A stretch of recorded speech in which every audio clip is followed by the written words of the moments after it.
Hello, everybody. This is Kathleen Hanagan, and I'm your host for Conversations with Co-Creators of a New World. And indeed, there is a new world in our hearts and in our consciousness that we are birthing at this time. And today, I am very happy and excited to introduce not only an amazingly accomplished woman in the area of psychodrama and trauma, but a good friend and someone who taught me how to use psychodrama to heal people from trauma and sexual abuse. I want to introduce Kate Hudgins. Hi, Kate. Hello, Kathleen. It's wonderful to both acknowledge our old friendship and where we are today. And I want to congratulate you on your book. I mean, this is just really a significant contribution you're making. And as an old friend and a current trauma expert, I really, really congratulate you. Thank you so much. I know that you know what it takes. I do. Yeah. It brings up everything too. Right? Yeah. So what I'm going to do, I'm going to read your bio, and your bio could go on 10 pages. I got it small for you. I did. But I mean, there's so much to it. You have to watch out for her. And then after I read your bio, I'm going to read a snippet from the book that I feel is really relevant to you and your work and relevant to my work. It's that place where we connect. Yep. Around the new world. Around the new world. Yes. Yep. Yes. Yep. All right. Dr. Kate Hudgins, PhD, TEP, is a certified American trainer, educator, and practitioner of psychodrama, sociometry, and group psychotherapy. She has also a PhD in clinical psychology. She's an international expert. I mean, all over the world. On the 39 countries. 39 countries. 39 countries. She's an expert on the experiential treatment of trauma and the developer of the therapeutic spiral model, which provides a clinical map of care. She is a publisher, author, team leader, video consultant, and inspirational leader around the world. Welcome, Kate. And I'm going to read this piece from the book that well, it really is so connected to you because the bag of scarves that I refer to in this piece of work, that's from you. Like, I learned about the scarves from you. Well, I think we co-created them together back in the day. So back in the day. Back in the day. So it's wonderful to hear what you have to say about our bag of scarves that we always would take with us. Yeah. Absolutely. And I was I was relatively young at the time and a new social worker. And I was running 7 groups at a psychiatric hospital in this area. And so I'm referring to that time. At one point, I was running 7 psychodrama groups per week, carrying my big bag of scarves from unit to unit. Time and time again, I watched people use imagination, play, and altruism to confront their demons, as those scarves served as everything from the habit of a nun to the scarf of a woman who always wanted to do a striptease.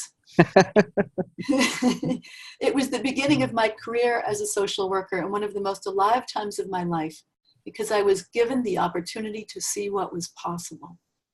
I had them speaking with and embracing their disowned selves, which emerged in countless forms, creating new job descriptions for their addicted and depressed parts, and calling on God in the form of Shiva, Great White Buffalo, Kuan Yin, and Mother Mary. I wasn't thinking about the archetypal nature of it all, but living instead from that place. I actually was living from the archetypes. I would guide each one of them to an encounter, and over again, I witnessed them experience sweet moments of recognition of their true selves, moments of communion they had longed for. Often someone else in the group played the person's grandmother or a friend who showed unconditional love to them just as they were. Inside almost every person, there was this wise, loving being who emerged as they played the role for themselves once it had been reflected by another. If it happened that the person's self-loathing was so great, someone else stood in that role for as long as it took, or they played it for another. They were naturally kind and helpful to each other, all being so broken open, and so real. Makes me want to cry when I remember it. Yeah, it actually brings tears to my heart too. Yeah. That is what you and I connected over 25 years ago, was those moments of miracles. So many miracles. Yeah. And, you describe this as the beginning of your career as a social worker, but I see it as the beginning of your career as an inspirational leader. Oh, And, I, I remember when we had a psychodrama theater. I had a psychodrama theater in Black Earth, Wisconsin. And I remember one time sitting there and seeing you sit in the rocking chair and knowing you were going to become who you are today. mm-hmm. Wow. How Yeah, did yeah. you know that? How did you know that? I think it was, one recognizes the other. Yeah, yeah. That we There- weren't going to quit. And mhm. we've talked, and I know you don't mind sharing, like we both come from some trauma, and Yep, yep, yep. that's part of the gift, isn't it? I It mean, is. Yeah, yeah. I mean, for me, what I've done, what I've created is something called the therapeutic spiral model. And it is a model to treat trauma, but even more to build that post-traumatic growth. Like it's not enough at this point in time to be looking at the traumas. We have to be looking at, like, what can we do different? yeah, And you and I had the moment before the interview of talking about that. We are at a crucial moment in our own country wow, around sexual identity, sexual trauma, gender issues. And, as people, you and I, who've come through trauma healing, we have information, we have a heart to give to people that haven't done their own work don't have. mm-hmm. And to me, that's one of the biggest teachings about changing the world, is like, yep, do yourself. No, Yeah, that's so like, true. yeah. The Mm-hmm. other piece I was going to read, but I want to bring it up now, is that piece Mm-hmm. about that I learned at Black Earth Mm-hmm. with you and from the beautiful Native American woman who was Mm-hmm. also a teacher at that time. Tell Yep. me again, you Yeah, say yeah, Yako Tanaga. Yako Tanaga. And Yeah. Yako taught us something that is, Mm. many indigenous tribes use the idea of being a hollow bone Right. Right. and being empty when you do the work, because you can only be empty when you've done your own work. Right. When you're all filled up with the chaos of the trauma, Yeah, you can't move beyond. And, whatever happened with the nomination this week, I did see a very brave woman who stood up and moved beyond. she did. And Yeah. I know there's a lot of cultural trauma right now in the United States, and Yeah. and this isn't over. It's not going to be over for a while. Yeah. And I feel, and I want to address it just because it's here. Mm-hmm. We don't want to look around the elephant in the living room. Yep. Yep. It runs so much deeper than a political divide. Republican, Democrat. It runs Mm-hmm. deeper than men and women. Yeah. It's really about fear and love, Mm-hmm. at the root of it, and that healing happens when we choose love, and it is a choice. Yep. Yep. And go ahead. Zirka Moreno, who is the co-founder of Psychodrama with her husband, J.L. Moreno, I was very gifted to spend 12 years of my life with her, living here in Charlottesville, Virginia, and having a very close relationship with her. And she always said, love is the answer.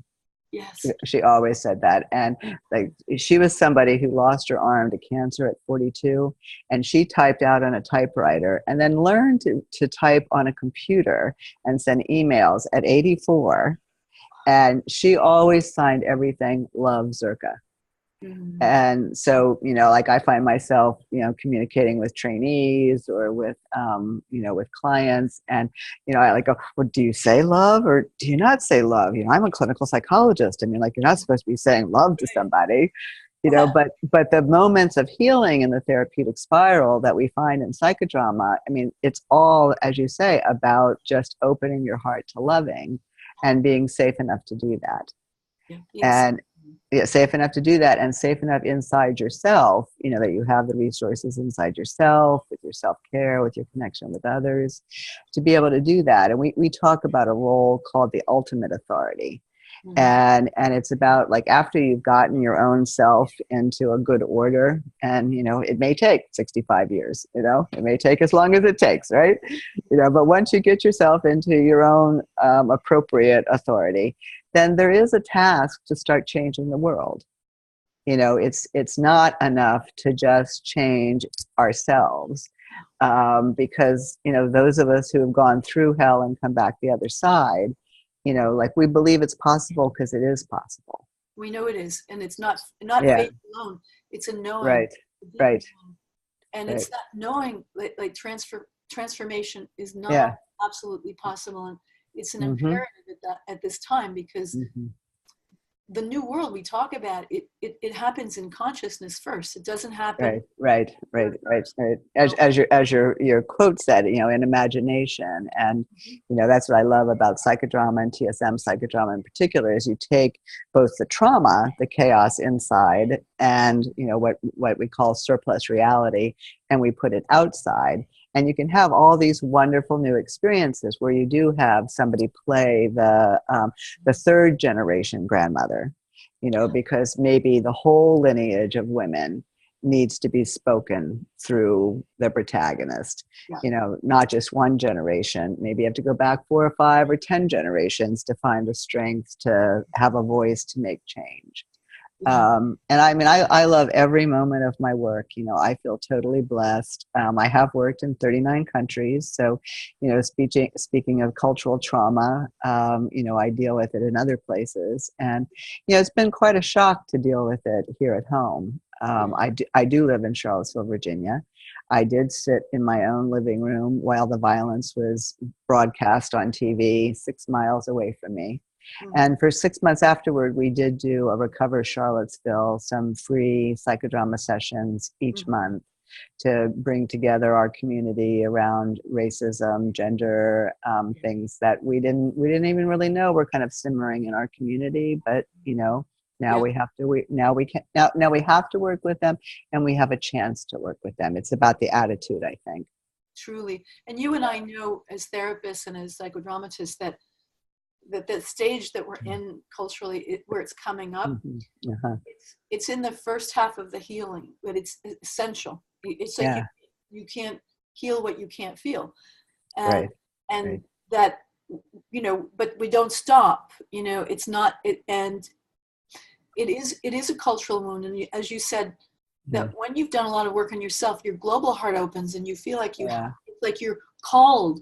It would be really wonderful for you to share, because I asked you when we spoke, how in the world you started doing psychodrama in a communist country. Because I know spontaneity is part of it. Right. But would you share that? Well, I mean, I'm not sure what I told you before, but what the truth for me is how I've gotten not just to doing psychodrama in a communist country, but in 39 countries, is I went where I was asked to go. And for me, that's always been whatever I call a God. I grew up Roman Catholic, as you did, and I've transcended that particular boundary of spirituality. But I've always said yes.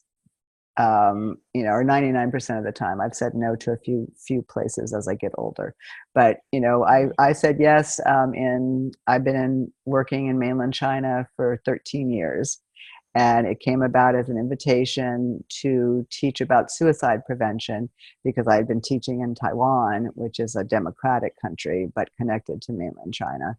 And they had such an increase in suicide prevention that they wanted to bring in some Western experts. And I had the credibility because I'd been working in Taiwan. And I said yes. And that took me on a journey that in itself is a book.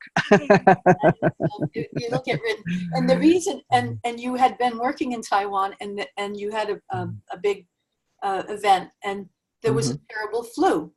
Right? The SARS. Yeah. So the first time I went to Taiwan, was the SARS epidemic. So I'm there to give a workshop on how to work with trauma, historical trauma, childhood trauma.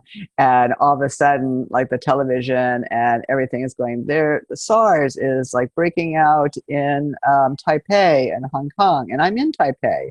And they're talking about, doing the elevator buttons and how you're not supposed to touch those because, like, that's a problem. And people, like, were leaving. All the Westerners were leaving. And I thought, like I did with Charlottesville, I thought, I am a trauma expert. How can I not stay here and help? And so I stayed, and everybody came in masks to the workshop. It's like, how do you read nonverbal expressions when everybody's got a mask on? But the fact that I was a Westerner willing to stay at an acute time of trauma, like, kind of really proved my creds.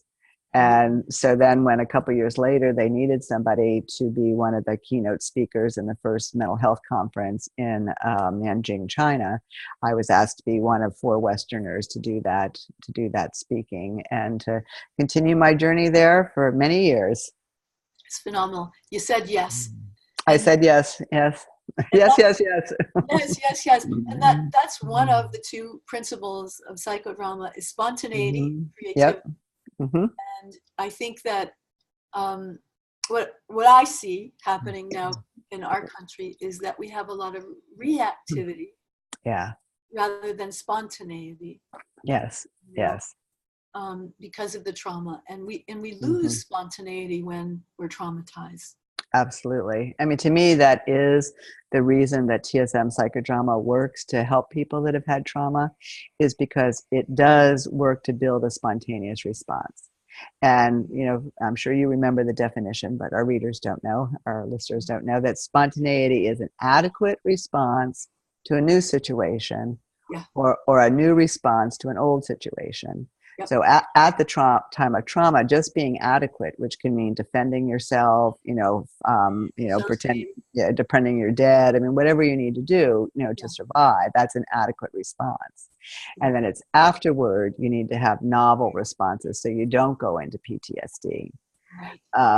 Actually 50% of people who, the statistics show, 50% of people who experience trauma and violence, they actually get post-traumatic growth out of it, rather than end in PTSD. Anomaly. Isn't that interesting? Yeah, and is it with treatment or without? Without, just spontaneously. 50% of the people. I mean, I'm on all these PTSD Instagram things, and they're all like saying like PTSD is forever. Yeah. Well, it's not. I mean, I had PTSD from my own sexual trauma growing up, but it's been 15, 20 years since I've had any kind of flashback or body sensation or any PTSD symptoms. My brain actually changed. Now we know why the brain changes with neuroplasticity and everything. But, it is not a lifetime sentence. And to me, it's a user-friendly diagnosis. Something bad happened to you to change your brain. Something good can happen to you to change your brain back again. And that's what psychodrama and TSM psychodrama in particular is about, is having new positive experiences now, not, sitting in the therapist office planning them, but actually having them. Because healing takes place in the present moment. Right. With other humans. So important. Yes. Yes. I mean, that is, and do you know how, I'm not sure if I ever told you how I chose psychodrama when I was in Columbia University, and we were exposed to all kinds of groups. It was a group therapy training class. And there was this group therapy and this group therapy and this and that, and then he said, well, there's this one, and you'd have to, you can only get it experientially.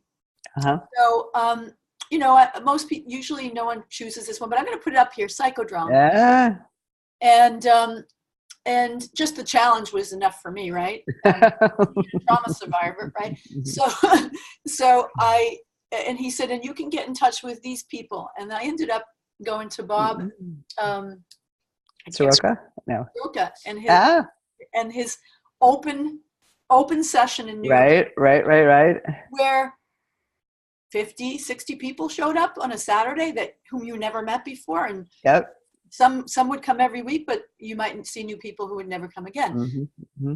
And I had been getting my master's, very busy. I had the 3 kids. I had all these cats, and one of the cats had kids. And as I left that morning to drive to the city, I saw the mother of the kittens dead on the road. Aww. And I knew I needed to keep that from my kids until they got back they were going on vacation with their dad. And I was like in that space when I got to that place. Mm-hmm. This whole group of strangers, a woman stepped up. She was chosen by the group. There are different ways people get chosen to work, and she was chosen by the group. And she worked on her relationship with her mother. Mm. And yeah, I was struggling as a mother at the time. Then the mother of the kittens died, and there was a piece of work that had kittens in it. Like all was there. Right. My whole being blew open. Mm-hmm. And I said, I am going to do this. Yep. That was it. Yep. And it's a call, right? Because it's not yeah, it's a vocation. It's there is a very good, psychodrama is now coming into its own, partially because of people like Bessel van der Kolk and other neuroscientists like Corazzolino, who are talking about that experiential treatment is the treatment of choice for trauma. Yeah. And it does come back to the fact that bad things happened. It changed your brain in now ways we know, the brain gets traumatized. And experiential therapy provides these soothing experiences. You and I are talking about the good mother's voice, the double that helps you, stay in the present. That these are things that are possible. And so, psychodrama is great because there is a national certification program, and we actually have an international certification in trauma therapy using the therapeutic spiral model ourselves. Yeah. So, the training is important for people to know. And you really put the research on the map, right? I've done research, even though I didn't choose to be an academic. I've published 4 books and 35 articles and chapters. And, I've got 3 on my desk right now. And, I enjoy writing, thank goodness, because it is important to get the written word out, to get the verbal word out like you're doing with these summits. And, it's like if we just sit at home with it all inside of ourselves, like we have to get out to the world and, bring what we know. I was just thinking as you were talking, Kate, that Marino's original vision was to change the world. Mm-hmm.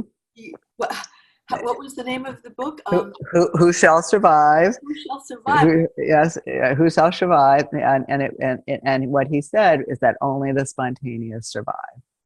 And it absolutely could not be truer now than at any time, that we need new responses to old situations. Yes. And we need adequate responses to horrible new situations. Yeah. So that we can continue to change the world and make it a world of post-traumatic growth, not a world where trauma continues to repeat and repeat and repeat endlessly. Yeah. And one of the ways that, I've been really taking it deeper has been as a couples therapist, the trauma between men and women, between the masculine and the feminine, just that great divide. Yeah.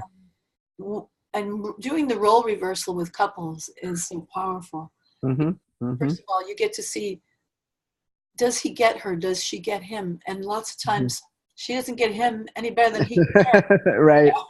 Exactly. She does, but and that there, like it literally builds that bridge between the heart of 2 people. Yeah. And that ability I think the role reversal is a tool for the new world. That ability to be in somebody else's shoes. And, you mentioned my work in China. I have done psychodramas there with a group of 100 people. Oh, wow. And a team of 10. Yeah. And everybody in the room is active in the psychodrama. Oh, Everyone. wow. That's I amazing. mean, one of them was just, we had our protagonist and we had like a group of wounded children crying with containment. We had good mothers there. Yeah. And then at the end, there were the people were walking around, like 25 people were walking around the spiral, the circle, singing a song of pride in their country, of pride in themselves. And I mean, it was just like some of the adventures I've had have been so amazing. So, and to role reverse on that cultural level, I've learned so much by working in Asia in particular, but in other countries as well, about, how we're all the same and how we're all different. Mm-hmm. And how we're all the same is this seed of love that you talk about, the Yes. ability to come truly from within. Yeah. And bring all of ourselves to what we're meant to be. That's the place.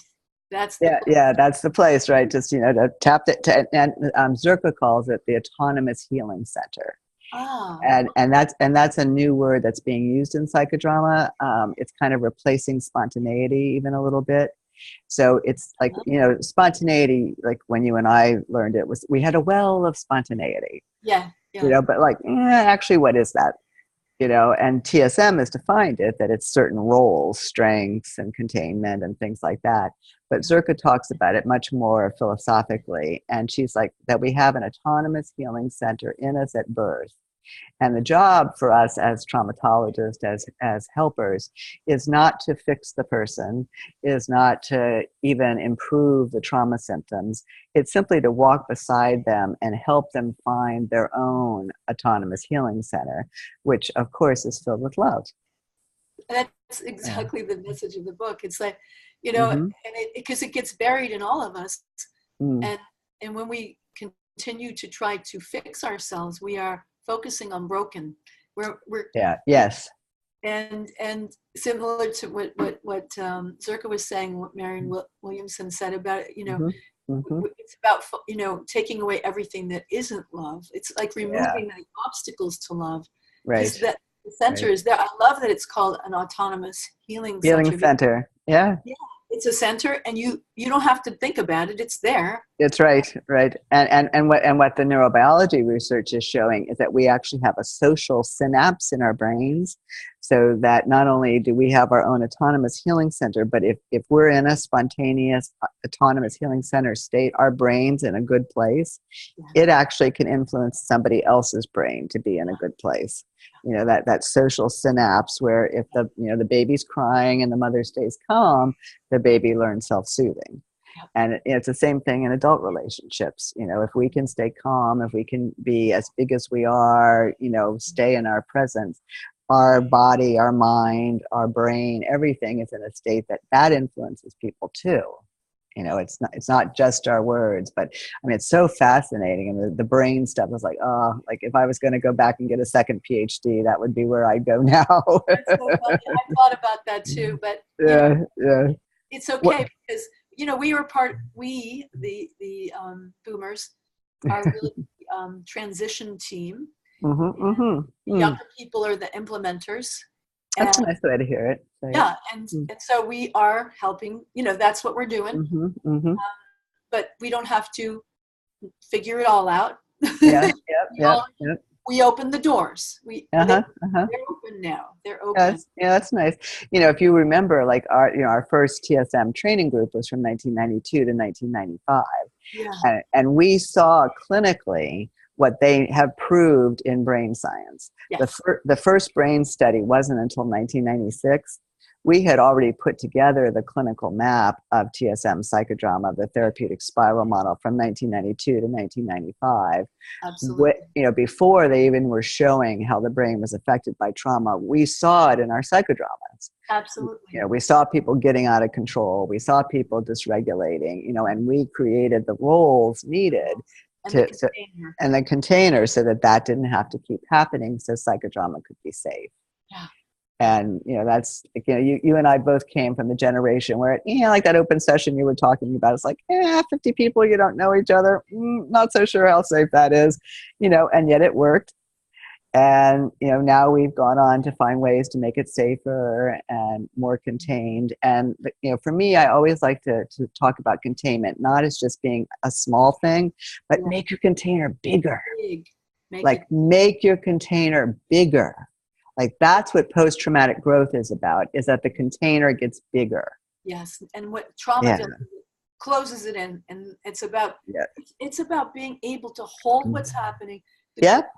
The Yep. anger, the Yep. hope, the Yep. possibility, Yep. all of it. Like the horror of it, and stay present in the face of the horror and still say, nope, we can still stay present and do something different. Kate, I've thought of you so many times, over the years, because I, received something, and I was thinking, like 100 people, right? You're in the midst of so much trauma, for so many years. Very few people could do what you've done that long. I know that. Yeah. And so it works for me. It works for you, and that's like a part of the gift from your wounding. And here you've got all this chaos, and we know that, as Nietzsche said, unless there's chaos, you cannot give birth to a dancing star. So you have to go through the chaos, right? Yeah. When you're in the midst of it, what is the secret to being able to stay? I think it's what we've already talked about. It's like, I just stay there and I'm solid because I'm not being pulled by my own internal chaos. People watch me direct my psychodramas and they go like, oh my God, how do you stand in the middle of that chaos? And it's like, well, I had my own chaos. It doesn't bother me anymore. In fact, in some ways it's like, oh, I get to be in somebody else's chaos. Like that's kind of fun, It's not mine, it's somebody else's. I know how to wander these corridors, and I don't get frightened of it. The other thing is that we do use a team model for TSM psychodramas so that they can go the depth. Individually or collectively as a community, like I'm talking about. I do from small teams of 3 people, 4 people working with one person or one couple or one family for a day. I do things like that to these huge groups I'm talking about. So, I'm totally blessed. I get to have a very small practice that I do by video conference for the most part. In these intensives, I do one-on-one with people with small teams. And then I get to travel around the world. I'm going to Singapore in November, and that'll be my 40th country. And I've decided that I want to do 50 countries before I retire. And so I have another 10 to go, and I've already been invited to Greece and to Croatia next year. Oh. So that'll get me to 42. And if I do 2 countries a year, it'll only take me 10 years. Yeah. And my mentor Zerka worked to be 94, and so I don't think I want to work that long. Yeah. So I'm thinking like, well, if I do two a year, like, okay, that could be all right. I could stop at 75. Oh, you're stopping as well. You may stop all of that, but we'll see, right? Yeah, we'll check in with each other again in 30 years and go like, all right, wow, we really did what we said we were going to do in that summit. We actually did go about changing the world. And things are better. And things are better. Yes. Right. You have there's something here that you wanted to share with people as a gift, like to maybe, I'll let you go run with it. The internal role reversal with the visionary voice. Okay. All right. Well, maybe you could be my subject, my person, because I like to have more direct contact. And what I can do is do it with you, and people that are listening can do it together. So you can close your eyes or look down. Sometimes the survivors, they don't want to close their eyes, or that can invite flashbacks. So you might just want to defuzz your eyes, but have 3 deep breaths, and yoga breaths. Just let your body sink into the present. That's what we call the body double, being safe in your body. And now, as you take that last breath, and what science shows is 3 breaths is enough to start changing your brain. You're already in a change process. So just let an image of some transpersonal strength. You mentioned different figures in the beginning. It might be somebody like Guan Yin. It might be White Buffalo. It might be a beautiful sky. It might be your own book. What do you want to hear from? What? I saw it right away, Kate. It was like Saint Michael, the archangel, Yeah. sword, but he was gold, and he was riding a big stallion. Okay, so be him. So rather than talking about him, I am Saint Michael. The archangel. Mm-hmm. I'm riding a golden stallion, and I have a sword of light. And I came into Kathleen's life right now with this message. What do I want to tell her? I have this light. What am I telling her? Kathleen, you know you have been carrying this sword as well. This sword of discernment, this sword of deep knowing, and this sword of compassion. You've been carrying it your whole life. You know it in your bones. You know it. You feel it. In your bones. All the way to your toes. And the light, when it fills you. I carry the light to fill you. I'm right here with you. I carry the light to fill you. I carry the light to fill you. And people feel it. People feel it. They tell you that. They walk out better. The groups, the individuals, the couples. You've been doing good work. There's more. Yes, I have something to say just about this summit you're doing. I have one powerful message I want to give you. The message is, this will make a difference. This will open many hearts. You will make a difference. And your light will open many hearts. And your light, with the help of all the participants, like Kate and all the others in this conversation. And me, Saint Michael, the Archangel. I'm right here behind you all the time. I've got your back. I've got your back. All right, take three more breaths to anchor it in, because you got your spontaneity up. You could feel that moment when it was like, got it. And, for people watching, I was directing you. I wasn't being a therapist. I was directing you. And I was making doubling statements, speaking as Saint Michael to help keep you in that role. Because it's that role reversal you were talking about. It's that, you were role reversed into a place of inspiration. Yeah. And that's available for anybody. It is. It is. Even at the darkest of times, even when people don't believe it, it's still there. It's still there. Yep. If it's only to open an eye and see, a piece of color. Kate, that was awesome. And it's really, yeah. A few years ago, it would have been Kuan Yin, but actually it's Saint Michael, because Kuan Yin's inside me. Saint Michael is right there. And I have that light now. And yeah, you do. And thank you for reflecting and allowing me to. I just feel so honored to have you on this. Well, it was wonderful that you allowed me to help you bring your inspirational voice even louder, and that people got to see how easy a role reversal can be. And that doesn't take a lot of training. I talked about, we have the certification program, and there's the national certification, and people can take what we just did and they can do it. They can do it.